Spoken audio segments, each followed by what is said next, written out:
یارو میخواسته بره خارج، هیچی انگلیسی زبون بلد نبوده. رفیقش میگه بابا راحت انگلیسی صحبت کردن. اونا کلماتشو آخرشو یه خورده میکشن. ما میگیم برادر، اونا میگن برادر. ما میگیم مادر، اونا میگن مادر. راحته بابا. اونا هم پا میشه میره خارج.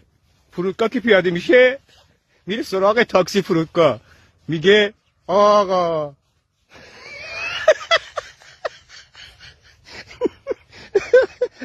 اونم میگه بله.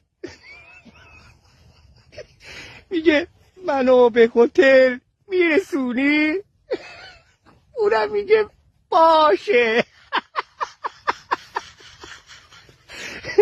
میگه آقا، اونم میگه بله.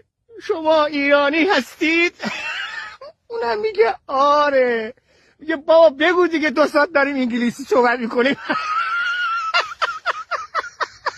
چقدر پررو شده خیلی چه روز اینجایی؟ چی بخوای بچه جان در خونه رد میشی؟ چیه جای دیگه نیست بشه من یاد جوری اینجا رد میشی؟ برگم شو برا چه بی حیا شده بچه کیه؟ تو بچه کی؟ ولی این محلی؟